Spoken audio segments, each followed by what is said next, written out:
To begin with the practical level, I think the biggest problem is that it is basically shackled to the Republican Party without being able to control that party. And basically what I mean by that is the major donors and corporate lobbies, for the most part, that drive the party's agenda, are interested in mainly one thing, and that's cutting taxes or deregulation or something like that. It's true that some of them also care about abortion or maybe Israel, but they only care about those things insofar as they don't really interfere with cutting taxes. So if you want to talk about family policy or something like that, no thank you. If you want to talk about Israeli industrial policy or something like that, no thank you. And the net effect, essentially, well, in addition to that, because of the foregrounding of cultural war issues and some other vagaries of history, there also doesn't seem to be any credible threat of leaving the Republican Party or otherwise threatening them to pursue your agenda. And so you're essentially, you can't drive the bus, you can't get off the bus and get on a different one. You're sort of just in the back of the bus complaining. And to date, I don't see any way out of that situation.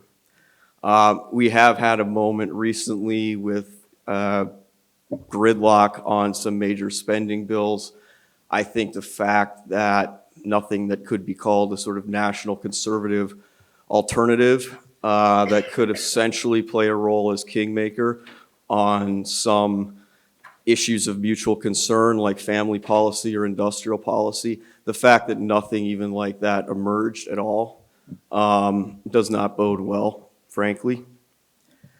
And I think the position is sort of analogous to what people rightly criticize the kind of anti-democratic party left for, which is, you know, at the end of the day, you're just going to vote for the Clintons and the Bidens anyway. You're just providing shock troops for this. So, you know, it's not really serious. And I think a lot of that can be said, unfortunately, about a lot of national conservatism. Now, on a more theoretical level, it's not clear to me what American conservatism really needs nationalism for. And by American conservatism, I mean the modern American conservative movement of the 1950s or so to the present.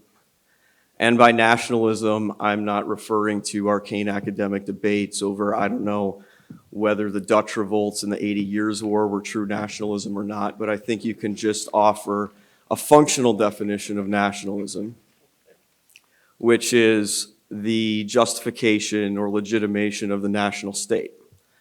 That can occur, of course, in places that don't have national states, like Kurdish nationalism, or in places that do, where it is aimed at strengthening and preserving the national state. Modern American conservatism arising, you know, in the midst of the 1950s when national solidarity in the U.S. is probably at its height coming out of the war.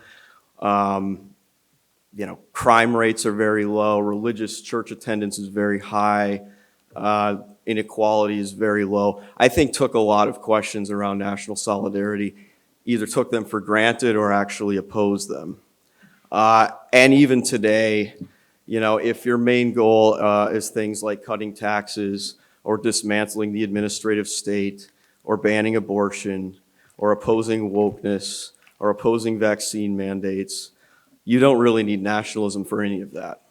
May or may not be good, but you don't need nationalism. And in fact, it's probably counterproductive. You might be just better off being libertarian.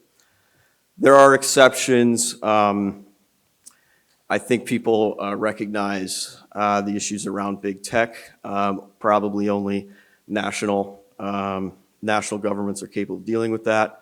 And of course, there's been some great work on that from the right, including by people on this panel. But if we're being honest, the left is also driving that as well.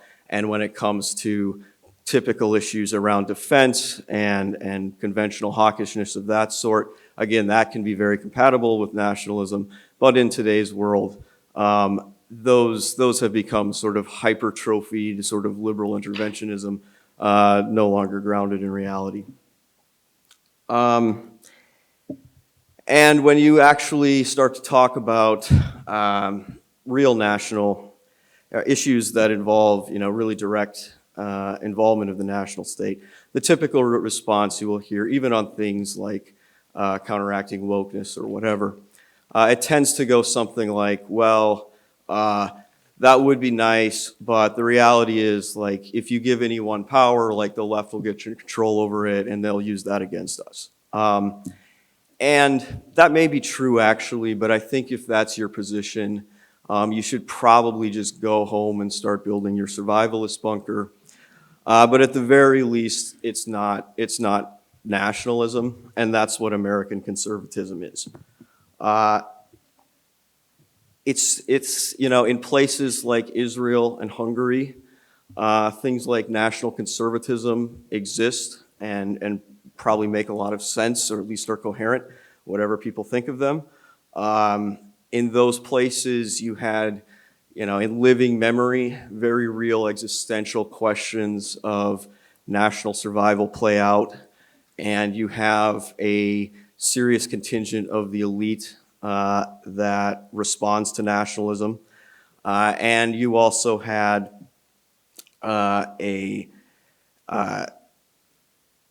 strong, actually, left or liberal nationalist traditions that when they walked away from more national commitments, the right was ready to fill that void because those conservative traditions are not built around cutting taxes. So in the US, on the other hand, I think nationalism, broadly speaking, has almost always been more on the left. I certainly wouldn't say, obviously, that John Adams or Abraham Lincoln were leftists by today's standards.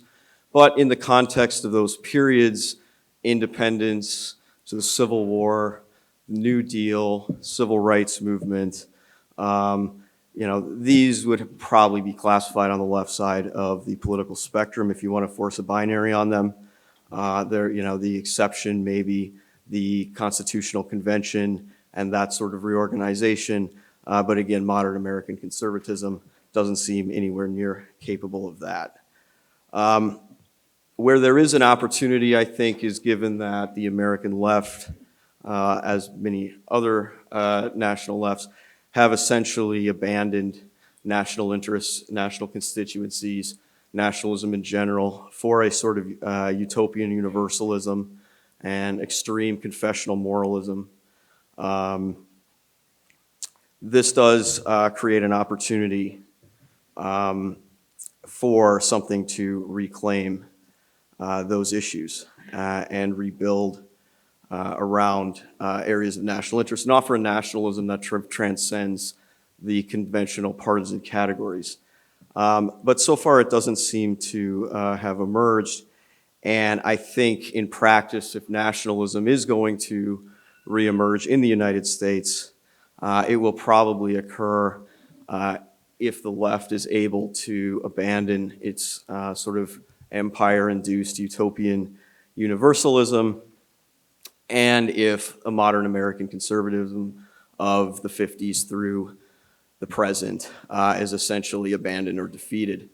And the two of those probably go together.